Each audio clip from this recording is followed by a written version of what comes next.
Assalomu alaykum. Bizda agentlikka ko'p savollar kelyapti.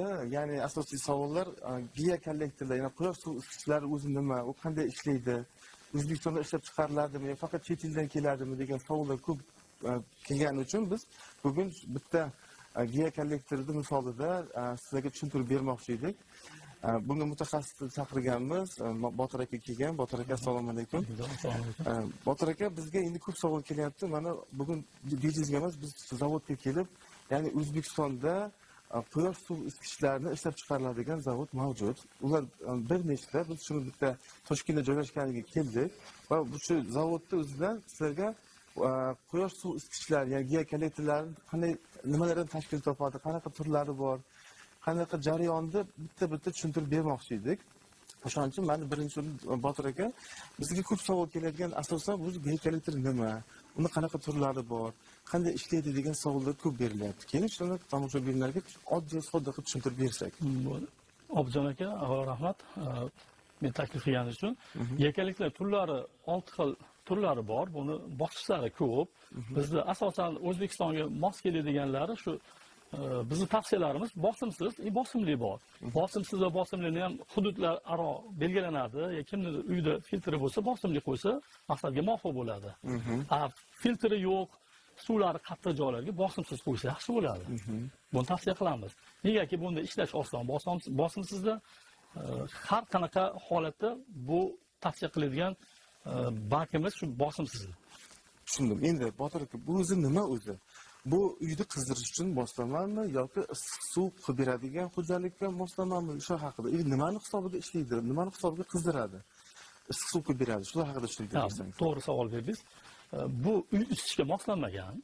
Bu faqat issiq suv uchun. Masalan, hammomingizga, kuxnyaga, ya'ni oshxonaga.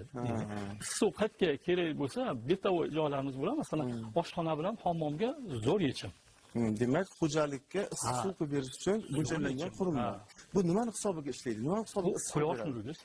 Albatta, quyosh nurida ishlaydi bu. Bu demak, qayta tiklanuvchi energiya manbalari, ya'ni quyoshning nuriga xonadonga issiq suv qilib beradi. Bunga gaz yoki elektr iste'mol qilmasdan turib, quyoshning nuriga issiq suv qilib beradigan moslama. Albatta.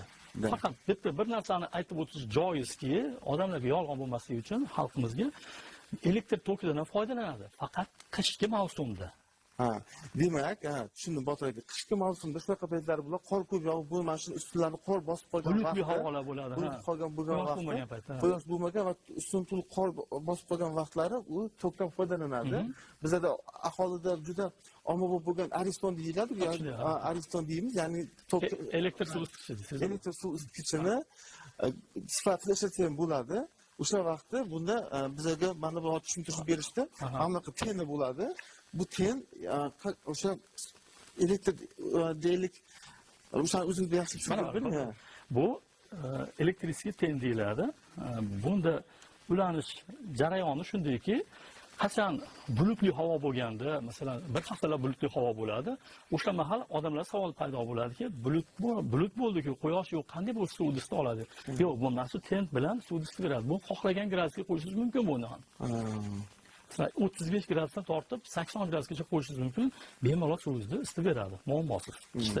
Demak, zarurat bo'lgan vaqtda tendan foydalanib, buni elektr energiyasi orqali suvni qizdirish moslamasini ishlatsa bo'ladi.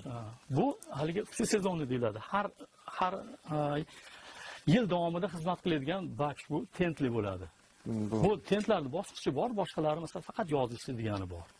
Bu faqat qishda ham yozda ham ishlaydi. Bu eng ma'qul variant mana shu. Endi yozda bizga asosan O'zbekistonda juda quyoshli o'lka, yozda bunga umuman ehtiyoj bo'lmaydi.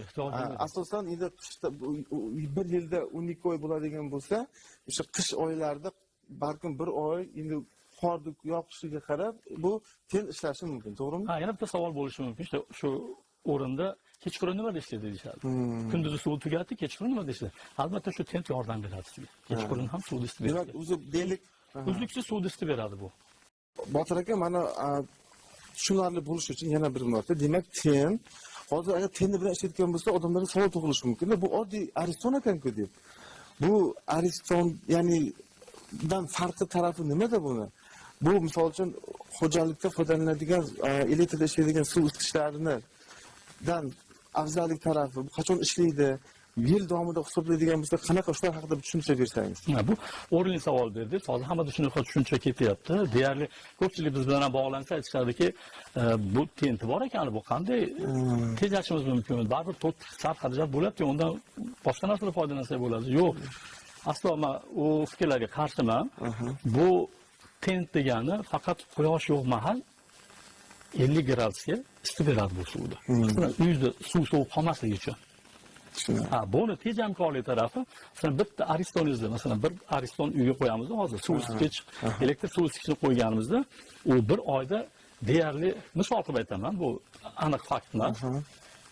300 kilovatgacha tok iste'mol qiladi. Bu degani bir yilda bu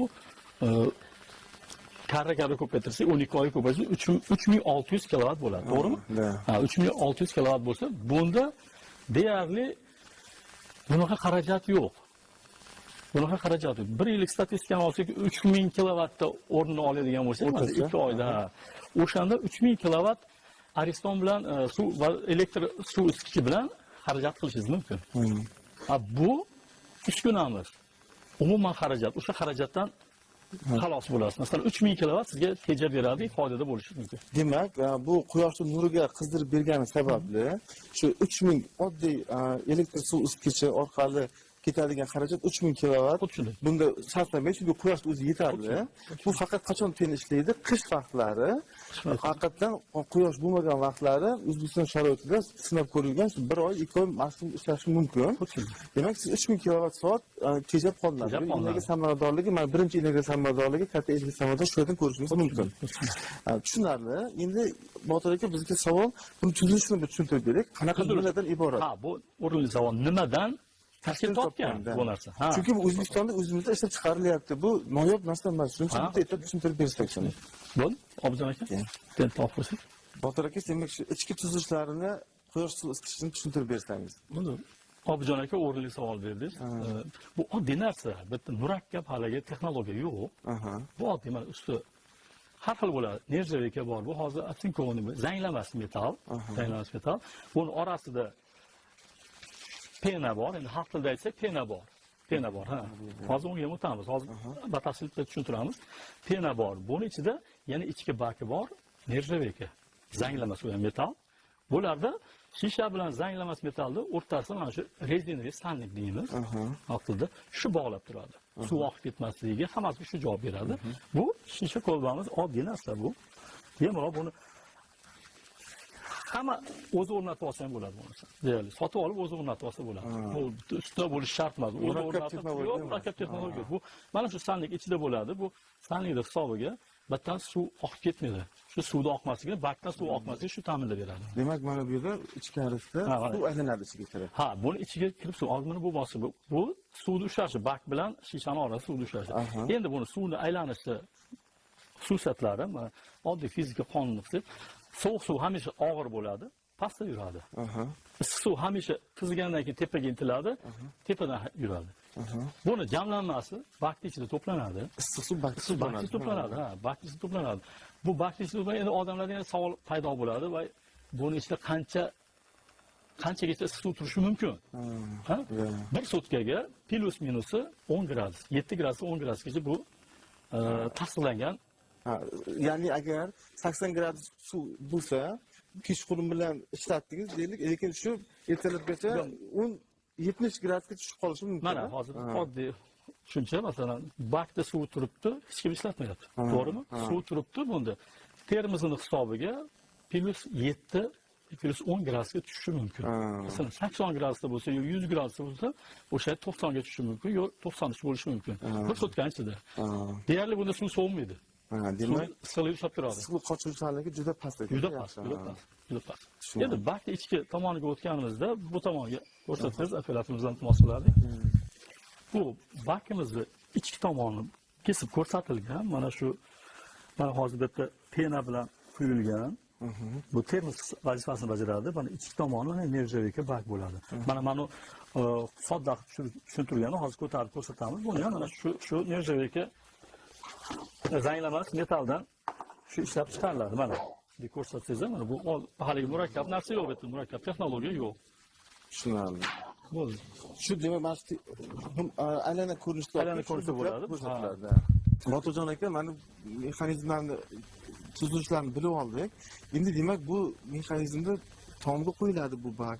Tomda qancha suv qolgan, u necha gradus, u qachon to'ldirish kerak, uni kim boshqaradi o'zi, qanday ishlaydi bu narsa? To'g'ri savol berdingiz.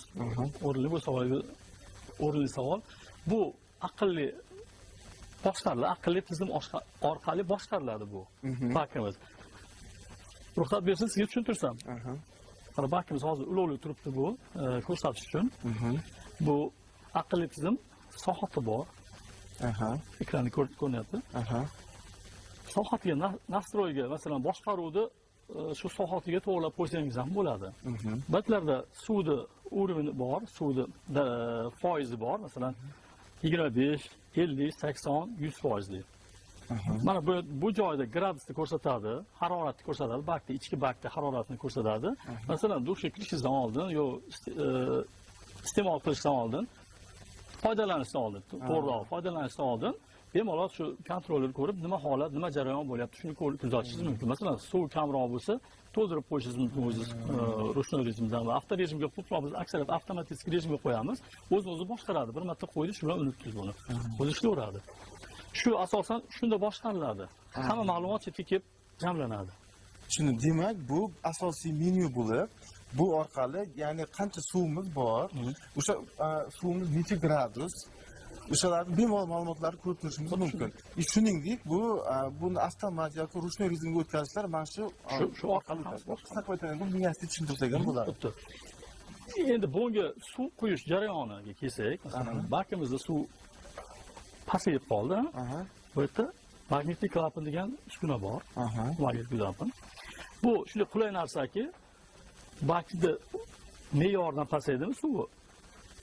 Aytib o'tgan mikrokontrolimiz bunga buyruq beradi. Suvni yo'lini och deydi. Demak, bakimizda suv qoldi, suv to'ldirib qo'y degan topshiriq beradi. Miya bu keyin bu funksiyani bajaradi. Bu magnetik klapan suv yo'lini ochadi, suv to'lishni boshlaydi. Suv to'lgandan keyin buni yana mikrokontrolimiz suvni yo'lini bekitadi, bu yana qayta bekitadi. Bu klapan. Xo'p, endi bakdan signalni kim jo'natadi bunga desangiz, hozir mana bu datchigimiz bor. Bo'ldi, endi buni hammasi. Bu qurilma qanaqa funksiyani bajaradi? Bu qurilma xalq tilida datchik deymiz. Datchik. Datchik. Bu signal qaytarish bilan buni ta'minlab beradi. Bitta nima jarayon bo'layotgan bo'lsa, buni hammasini shu ko'rib, pastga aytib beradi. Masalan, suv kam bo'ldimi-sa, suvda aytib beradi. Suv kamaydi, to'ldir deydi. Masalan, gradus harorat pasayib ketdimi, aytadi, harorat belgilangandan harorat pasaydi deydi. Harorat pasaysa, ya'ni haliga aytib o'tdik-ku, tentni qo'shadi. O'shani qo'shadi, yana suv zarurat bo'lsa, suv isitib beradi. Bo'ldi. Demak, bu qurilma qancha suv borligi, suvning haroratini, hamma ma'lumotlarni bizda shu kontrolyorga ma'lumot jo'natib turadigan, mana bu datchik deymiz, oldin tushuntiradigan datchik funksiyasini bajaradi. Shunday qurilma bu. Endi Botir aka, yana savollar tug'ilyapti. Mana o'zim buncha peni bor ekan. Ayrim paytlari bo'ladi, shu kimdir e'tibor bermasa, hamma suvni ishlatib qo'ysa, suv yetib bormay qoldi, suv uchib qoldi, chaqirdan ketgan suv uchib qoldi misol uchun. O'sha paytlari ichida bir qanaqadir kuyib qoldi, shunaqa holatlar bo'lishi mumkinmi yo'qmi? Yo'q, aslo bunaqa holat bo'lmaydi. Nega deydi? Yana datchigimizni qayta tushuntiraman. Mana bu datchigimiz suvni hammasini me'yori bor. Masalan, suv pasayib ketsa, belgilangan me'yorda suv pasaysa, bo'ldi, tentni o'chiradi. Masalan, suv qolmay qoladi liniyada. Bo'ldi, hamma narsani o'chiradi bu. Masalan, datchik aytadi, suv qolmadi desa, bu tentni ham ulanishga qo'ymaydi, majburlasangiz ham ulanmaydi bu. Demak, shunchalik datchiklar zo'r ishlaydi. Suv kam qolgandan keyin o'zi mikrokontrollerga yuboradi. Bo'ldi, datchik anavlarni tentlarni o'chir deb hammasidan o'zi kuyish mumkin bo'lgan holatlarni hammasini o'zi o'chiradi avtomatik. Xavfsizlik birinchi o'rinda xavfsizlik ta'minlangan bunda. Tushundim. Botirjon aka, yana savol. Deylik, bu kun bizda bilasiz, yoz paytlari juda issiq bo'ladi. Suvimiz 100 gradusdan oshib ketsa, bilamiz 100 gradusda suv o'zi qaynashni boshlaydi, parlanishni boshlaydi. O'shalarga qanaqa yechim qilingan bu tomon? Xavfsizlik nuqtai nazaridan. Xavfsizlik nuqtai nazaridan bularda bu bakimizda, qurilmamizda mana yerda haligi qo'ziqorin deb ataymiz. Qo'ziqorin? Ha. Odam ko'rsatishi mumkin. Mana shunday qurilma shundayki, bundan hali suv qaynaganda bosim paydo bo'ladi vaqt ichida. aha. Bu teshiklardan chiqib turadi o'sha. Men ko'rib tursam, parlanib chiqib turadi. Parlanib chiqib turadi. Demak, parlar bu bosimchidan chiqib turiladi. O'ta chiqadi. Xavfsiz hisoblanadi. Xuddi shunday, xavfsiz bu. Hali portlash boshqa unaqa narsalar yo'q bunda. Qo'shimcha qilib bu yoqda ham teshikdan havo chiqib turadi bunda. Mana yonlarida teshigi borda buni. Qo'shimcha paytlardan ham havo chiqib turadi bu. Hamma yo'q ochiq tizim deyiladi shuning uchun. Buncha ochiq, sodda, oddiy. Oddiy, xalq uchun juda oddiy. Maslahat berardik, shunday olib qo'yishdi. Otajon aka, mana tuzilishini, qanday nimalardan iboratligini, asosiy funksiyalarini bilib oldik. O'zi bu quyosh suv isitgichini qanaqa joylarga o'rnatish maslahat beriladi? Masalan, biz hozir ko'p aholi xonadonlaridan tashqari, qanaqa joylarga buni o'rnatsak, o'z afzallik taraflari ko'proq? Bog'chalarga o'rnatsa bo'ladi, maktablarga o'rnatsa bo'ladi. Hali issiq suv ko'p ketadigan korxonalarga tavsiya qilsa bo'ladi. Issiq suv har doim issiq suv bilan ishlaydigan korxonalarni ishlatsa bo'ladi. Yana sanatoriyalarga o'rnatsa bo'ladi. Yana qayta ijtimoiy sohalar hammasiga o'rnatsa bo'ladi bu deyarli. Demak, o'zi qarangda, xonadonlarda ko'pchilik ishda bo'ladi, lekin quyosh bu kun davomida qizdirib turadi. Deylik, 100 litrli suv har doim bor degan. Deylik, shunaqa tashkilotlar bor, kun davomida, misol uchun restoranlar yoki bo'lmasam bog'chalarda ko'pincha ularda kun davomida issiq suv kerak bo'ladi. Deylik, yuvinishga, ovqat pishirishga. O'shaning uchun buni demak ko'proq bog'chalarga, maktablarga, kasalxonalarga, o'sha suvni kun davomida ishlatadigan joylarga ayniqsa juda ham ko'p samarador bo'lishini ta'minlab beradi. To'g'ri. Shu maslahat berib qoladi. Bo'ldi, hammaga shunday maslahat. Biz bugun mana bu giga kollektorlarni sodda qilib, tushunarli qilib sizga tushuntirib berishga harakat qildik. Keyingi videolarimizda bu o'rnatilgan, uni foyda ko'rayotgan aholi va ijtimoiy soha obyektlari haqida ma'lumot beramiz va o'sha qo'yilgandan keyin qancha energiya samarador bo'lishi, qancha subsidiya ajratilishi, o'shalar haqida ham keyingi lavhalarda ma'lumotlar berib boramiz. Kutib qoling.